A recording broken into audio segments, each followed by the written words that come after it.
በስመ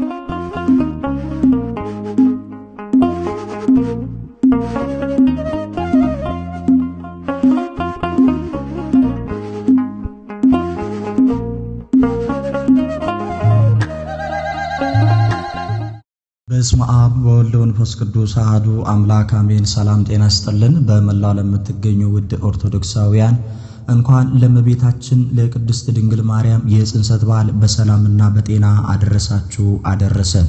የሰራዊት ጌታ እግዚአብሔር ዘርን ባያስቀርልን ኖሮ እንደ ሰዶም በሆንን እንደ ገሞራም በመሰልን። ትንቢተ ኢሳይያስ ምዕራፍ 1 ቁጥር 9። እንደሚታወቀው ያለንበት ዕለት የእመቤታችን ከ33 በዓላቶች መካከል ቀዳሚ የሆነው ነሐሴ 7 የጽንሰቷ በዓል ነው። ታዲያ ይህንን ቀን ስናስብ አምላካችን እግዚአብሔር እናታችን ቅድስት ድንግል ማርያም የመጣችበትን የዘር ግንድ እንዲመለከቱ በትንቢት መነጽር ለቅዱሳን ለነቢያት የገለጠውን እንመለከታለን። እመቤታችን ተወለደች ከማለት ተጸነሰች ይቀድማል። ተጸነሰች ከማለት ደግሞ እርሷን የጸነሱ እርሷ የመጣችባቸው የዘር ግንዶች የሆኑ አባቶቻችንን ወደ ኋላ ማየትና ማንሳት ተገቢ ስለሆነ የዛሬው የትምህርታችን ርዕስ የሚሆነው በትንቢተ ኢሳይያስ ምዕራፍ 1 ቁጥር 9 ላይ የሰራዊት ጌታ እግዚአብሔር ዘርን ባያስቀርልን ኖሮ እንደ ሰዶም በሆንን እንደ ገሞራም በመሰልን። በዚህ ርዕስ ላይ መነሻ አድርገን የእመቤታችንን የጽንሰቷን በዓላት እንመለከታለን። እግዚአብሔር አምላክ ከሁላችን ጋር ይሁን። በኢትዮጵያ ኦርቶዶክስ ተዋሕዶ ቤተክርስቲያን ነሐሴ 7 ቀን የእመቤታችን የቅድስት ድንግል ማርያም ጽንሰቷ የሚከበርበት ዕለት ነው። ይህ ዕለት ሊቁ ቅዱስ ኤፍሬም በውዳሴ ማርያም ላይ እንደተናገረው የመመኪያችን ዘውድ የንጽሕናችንም መሰረት ያላት ወላዲተ አምላክ ድንግል ማርያም የተጸነሰችበት ዕለት ነው። ነቢየ ኢሳይያስ እንዲህ ብሏል። ድንግል ትጸንሳለች ወንድ ልጅንም ትወልዳለች ብሎ በትንቢተ ኢሳይያስ ምዕራፍ 7 ቁጥር 14 ላይ ትንቢት የተናገረላት ያቺ ድንግል በዚህች ዕለት ተጸነሰች። ይቺ ቀን ልበ አምላክ ክቡር ዳዊትም የወርቅ ልብስ ተጎናጽፋ ንግሥቲቱ በቀኝ ትቆማለች ብሎ የተነገረላት ንግሥት ዛሬ የተጸነሰችበት ዕለት ነው። ቅዱስ ዮሐንስም በራዩ ፀሐይን የተጎናጸፈች ጨረቃን የተጫማች 12 የከዋክብት አክሊል በራሷ ላይ ያላት ብሎ የመሰከረላት የብርሃን እናቱ ድንግል ማርያም ዛሬ የተጸነሰችበት ቀን ነው። የእርሷ ጽንሰትና ልደት እንደ እንግዳ ድራሽ እንደ ውሃ ፈሳሽ ድንገት የተከሰተ ሳይሆን አስቀድሞ በትንቢትና በምሳሌ በራእይ የሰው ልጅ ድነት በጉጉት ሲጠባበቁ ለነበሩ ለቅዱሳኑ ሲገለጽ የነበረ ነው። ብዙዎቹ ከቤተ ክርስቲያናችን ውጪ ሆኖ የእመቤታችን የቅድስት ድንግል ማርያም ታሪክ በታምረ ማርያምና በውዳሴ ማርያም በመልክአ ማርያም ብቻ ተጽፎ ያለ እንጂ በሰማንያ አሐዱ መጽሐፍ ላይ አንድም ቦታ እንዳልተጻፈ ሲናገሩ እንመለከታለን። ነገር ግን አምላካችን እግዚአብሔር ከብሉይ እስከ አዲስ ነቢያትንና ሐዋርያትን ሊቃውንትን አስነስቶ እንዳናገረ ደግሞ መጽሐፍ ቅዱሳችን ምስክር ነው። አብረን እንመለከታለን። የድንግል ማርያምን ጽንሰትና ልደት በነቢያት አንደበት ስንመለከት በአምላክ ቅዱስ ዳዊት መሠረታት ያውስተ አድባረ ቅዱሳን መሠረቶቿ በተቀደሱ ተራሮች ናቸው ብሎ በመዝሙር 86 ቁጥር 1 ላይ ተናግሯል። እግዚአብሔር የዝማሬና የትንቢት ጸጋን ያበዛለት ክብሩ ዳዊት ስለ እመቤታችን ቅድስት ድንግል ማርያም ሥራው ልደት አስቀድሞ በመንፈስ ቅዱስ መነጽርነት ተገልጾለት መሠረታት ያውስተ አድባረ ቅዱሳን መሠረቶቿ በተቀደሱ ተራሮች ናቸው በማለት ትንቢት ተናግሮላታል። እነዚህ የተቀደሱ ተራሮች ያለው የእመቤታችን ሥራው ልደት ከቤተ መንግሥትና ከቤተ ክህነት ከሆኑት ከተቀደሱ ከኢያቄምና ከሐና የመሆኑን ነገር ሲያመለክት ነው። ይህንን ትንቢት እውነተኛውን የእመቤታችንን የትውልድ ሐረግ አስማምታ ቤተ ክርስቲያናችን ታስተምረናለች። የእመቤታችን ድንግል ማርያም ትውልዷ በአባቷ በኩል ከንጉሥ ከዳዊት ወገን ነው። በእናቷም በኩል ከካህኑ ከአሮን ወገን ነው። የአባቷ ስም ኢያቄም ነው፣ የእናቷ ስም ሐና ነው ብላ ቤተ ክርስቲያናችን ታስተምረናለች። ሌላው ቁጥሩ ከአበይት ነቢያት ወገን የሆነው ነቢዩ ኢሳይያስም ጥበብና ዕውቀትን በሚገልጽ ስለሚመጣው ነገር ትንቢትን በሚያናግር በመንፈስ ቅዱስ ተመርቶ የእመቤታችን የቅድስት ድንግል ማርያምን ጽንሰትና ልደትን ከነገደ እሴይ እንደሚሆን እርሷም ጽጌ አበባ የተባለ አካላዊ ቃል ክርስቶስን በእቱን ድንግልና እንደምትወልድ ሲገልጽ እንመለከታለን። እንዲህም አለ፣ ከእሴይ ስር በትር ትወጣለች፣ አበባም ከእርሷ ይወጣል በማለት ታላቅ ትንቢት ተናግሮ ነበር። ይህችም በትርም ከእሴይ ዘር የተገኘችው በዚህች ዕለት ነው። ዛሬ የተጸነሰችው በታላቅ ድምቀት እናከብራለን። ይህንን መሰረት በማድረግ ሊቁ ፍልፍለ ማሕሌት ባሕረ ጥበብ ቅዱስ ያሬድም ቅዱስ ኤፍሬምም ተናግረዋል። ቅዱስ ኤፍሬም እንዲህ አለ፣ መልካሟ ርግብ ማርያም ሆይ ደስ ይበልሽ፣ ከእሴይ ስር የተገኘሽ መዓዛሽ ያማረ አበባ አንቺ ነሽ በማለት በውዳሴው አመስግኗታል። በአባቶቻችን ፈንታ ልጆች ተወለዱልሽ በማለት ደግሞ ልበ አምላክ ቅዱስ ዳዊት የተናገረው ይሄ ነው። ሊቁ ቅዱስ ያሬድም የአዲስ ኪዳን ሊቃውንት በትንቢተ ነቢያት ወንጌል በማጣጣም የእመቤታችን የቅድስት ድንግል ማርያምን ጽንሰት አመስጥረው አስተምረዋል። ሊቁም እንዲህ አለ፣ ቅዱስ ያሬድ ስለ እመቤታችን ልደት ሲናገር ማርያም ሰታቱም ተቃት ውስጥ ተከርሱ ለአዳም ከመባህሪ ጻዳ፣ ማርያም ግን ከጥንት ጀምሮ በአዳም ባህሪ ውስጥ እንደ ነጭ ዕንቁ ታበራለች በማለት እርሷ በደፈረሰው ዓለም በንጽሕና በቅድስና በድንግልና ስታበራ እንደነበረ ኋላም የዓለም ብርሃን የሆነውን ኢየሱስ ክርስቶስን መውለዷን አመስጥሮ ተናግረዋል። ሌላው ቅዳሴ ማርያምን የደረሰው የብእንሳው ሊቀ ጳጳስ አባ ሕርያቆስም በቅዳሴ ማርያም ላይ ድንግል ሆይ በኃጢአት ፍቶት የተጸነሽ አይደለሽም፣ በሕግ በሆነ ሩካቤ ከሐናና ከኢያቄም ተወለድሽ እንጂ በማለት የድንግል ማርያምን ጽንሰትና ልደት እንዴት እንደነበረ በድርሰቱ አስፍሮታል። ትውልድ ሁሉ ብፅዕት የሚላት የሁላችን እናት ድንግል ማርያም በሕግ በሆነ ሩካቤ ከሐናና ከኢያቄም ነሐሴ 7 ቀን ተጸንሳ ከ9 ወር ከ5 ቀን በኋላ ግንቦት 1 ቀን እንደተወለደች በቅዳሴ ማርያሙ ላይ አስቀምጦልናል። እግዚአብሔር በሰማይ ሆኖ ምስራቅና ምዕራብን ሰሜንና ደቡብን ተመልክቶ ተንፍሶና አሻቶ እርሱን ለመቀበል በተገባ መንገድ የተገኘችው በአዳም አብራክ ውስጥ እንደከበረ ዕንቁ እያበራች ስትታይ የኖረችው በአምላክ ሕሊና ስትታሰብ የነበረች መልካና ሐሳቧ እንደ አምላክ መልክና ሐሳብ የሆነላት እመቤታችን ማኅፀኗ ወርቅ፣ እጇ ወርቅ፣ እግሯ ወርቅ፣ ሕሊናዋ ወርቅ፣ አካሏ ወርቅ፣ ሁለንተናዋ ሰናይ የተባለላት የሆነላት ድንግል ማርያም እንደሆነች ሊቁ መስክሯል። ለዚያም ነው ንጹሐ ባሕሪ ድንግልን እንደመረጠ ሊቁ መዝሙረኛው ልበ አምላክ ቅዱስ ዳዊትም እንዲህ ይላል፣ ይቺ ለዘላለም ማረፊያዬ ናት ብሎ ንጽሕናዋ በእግዚአብሔር ዘንድ የተወደደላት የጸጋ ሁሉ ግምጃ ቤት የሰማያት ሀብታት ሁሉ የተሰጣት ከጸጋ የሚጎርላት የሌለ እርሷ መሸከሚያዋ እንደሆነ ይናገራል። ይቺ ለዘላለም ማረፊያዬ ናት ብሎ ባለቅኔውም ስለ ድንግል ማርያም ሲናገር እንዲህ ብሎ ይናገራል። አንድ ሆና ተወልዳ አንድ ልጅም ወልዳ ምድርና ሰማዩን በጽድቅ የምትሞላ እመቤታችን ዛሬ ተጸነሰች ይላል።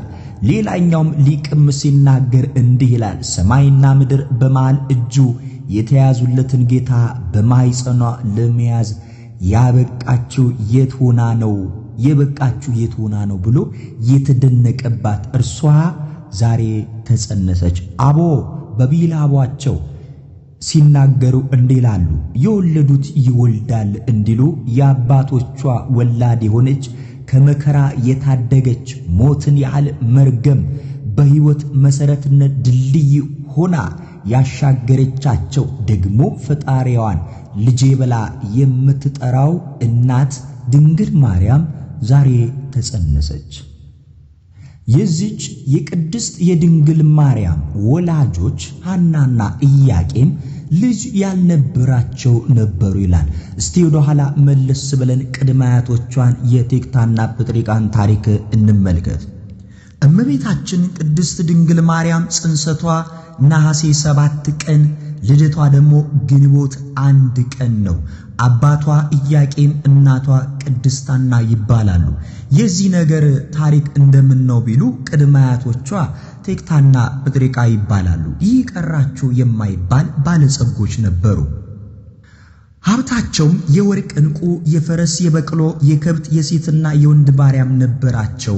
ከወርቁ ብዛትም የተነሳ እንደ አንባር እንደ ቀለበት እያሰሩ ከበሬው ከላሙ ቀንድ ያደርጉት ነበረ። ይህንን ያህል አቅርነት ወርቅ፣ ይህንን ያህል አቅርነት ብሩር ተብሎ ይቆጠር ነበር እንጂ የቀረው አይቆጠርም።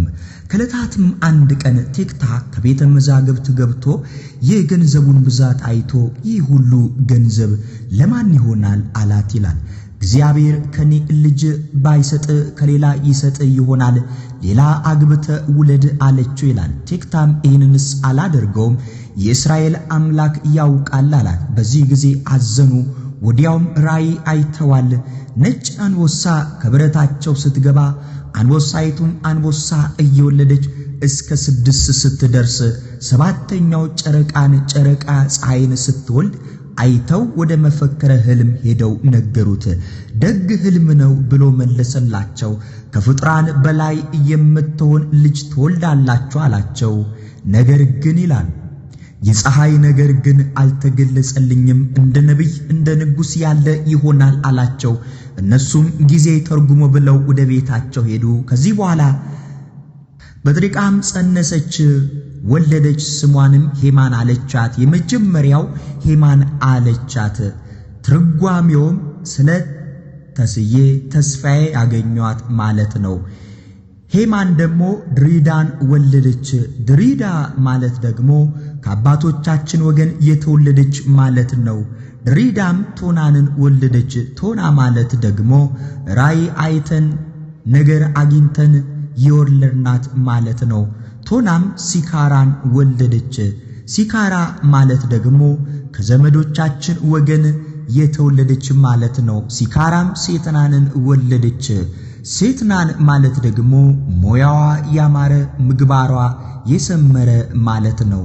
ሴትናም ሄርሜላን ወለደች። ሄርሜላ ማለትም ደግሞ ከከበሩ ባለጸጎች ወገን የተወለደች ማለት ነው። ሄርሜላም ሐናን ወለደች።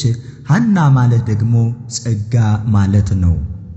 ሐናም ለአካለ መጠን ስትደርስ ከቤተ ይሁዳ ከዳዊት ዘር ለተወለደው ስሙ ኢያቄም ለሚባለው ሰው አጋቧት።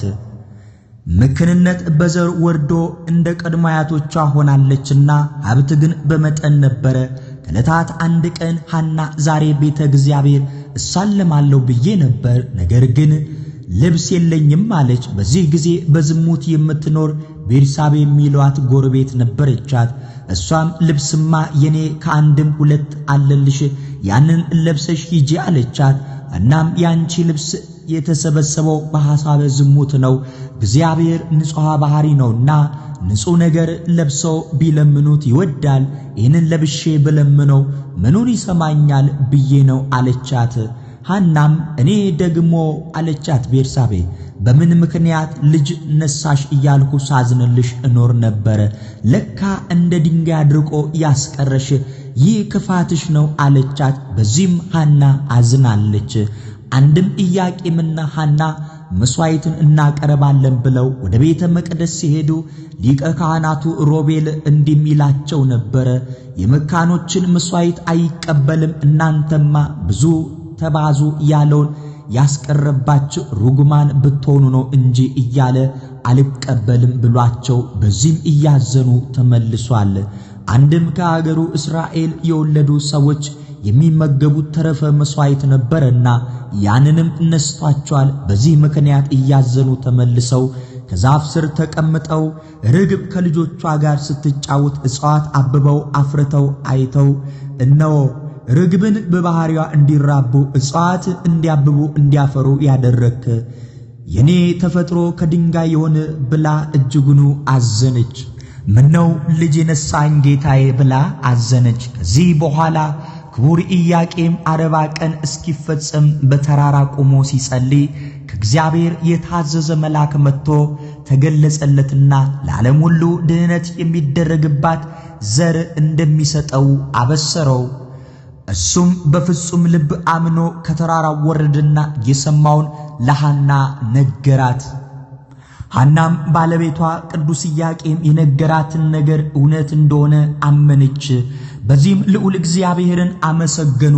ከዚያም ወንድ ልጅን ብንወልድ ወጥቶ ወርዶ አርሶ ቆፍሮ ይርዳን አንልም፣ ለቤተ እግዚአብሔር ምንጣፍ አንጣፊ አገልጋይ ይሆናል።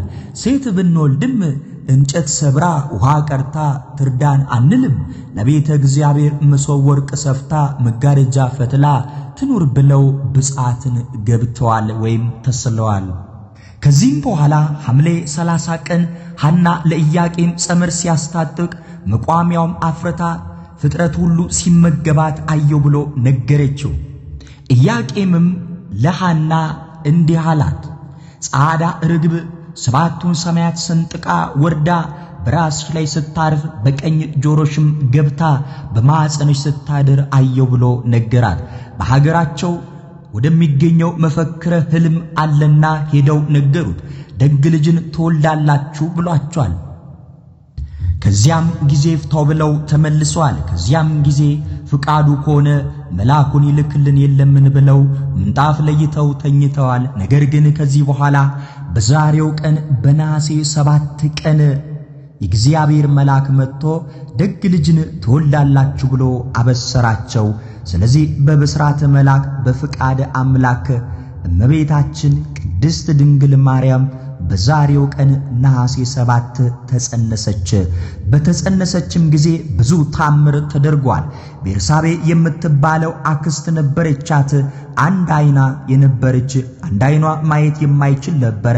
ሐናንም እግዚአብሔር በረዴት ጎበኘሽ መሰለኝ፣ ጡትሽ ጠቅሯል፣ ከንፈርሽም አሯል ብላ ማኅፀኗን ዳሳ አይኗን ብታሸው አይኗ በርቶላታል። ይህንንም እጹብ ድንቅ አድንቀው ብዙዎቹ ሕሙማን የሐናን ማኅፀን እየዳሰሱ ተፈውሷል። ዳግመኛም ሳምናስ የሚባል የአጎቷ ልጅ ነበረ። እርሱም ሞተ። ተወደውም ስለነበረ የአልጋውን ሸንኮር ይዛ እየዞረች ስታለቅስ ጥላዋ ቢያርፍበት ተነስቶ እንዲህ አለ፣ ሰማይና ምድርን ለፈጠረ አምላክ ሐያቱ ሐና ሆይ ሰላም ላንቺውን ብሎ ከሕልም ተርጓሚ የቀረውን ተርጉሞ የአምላክ ሐያት መሆኗን መሰከረ። ከዚህም በኋላ አይሁድ በምቀኝነት የማይተኙ ናቸውና ቀድሞ ከነዚህ ወገን የሚሆኑ ዳዊትና ሶሎሞን 40 ዘመን እንደ ሰም አቅልጠው እንደ ገል ቀጥቅጠው ገዙን። ደግሞ ከነዚህ የተወለደው ምን ያደርገን ይሆን? ገና በጽንሰት ሳለች እንደዚህ ከሆነ ከተወለደማ ምን ያደርገናል ብለው በጠላትነት ተነሱባቸው። በዚህ ምክንያት የእግዚአብሔር መልአክ ኢያቄምን ወደ ሊባኖስ ተራራ ይዛት ሂድ አለው ይላል። በዚህ ምክንያትም ግንቦት 1 ቀን ተወለደች። ለዚያም ነው ሙሽራይቱ ከሊባኖስ ትወጣለች ያሰኘው ቅሉ ይህ ነው። ስሟንም ማርያም አሏት። እመቤት ጸጋ ወሀብት ፍጽምት ማለት ነው።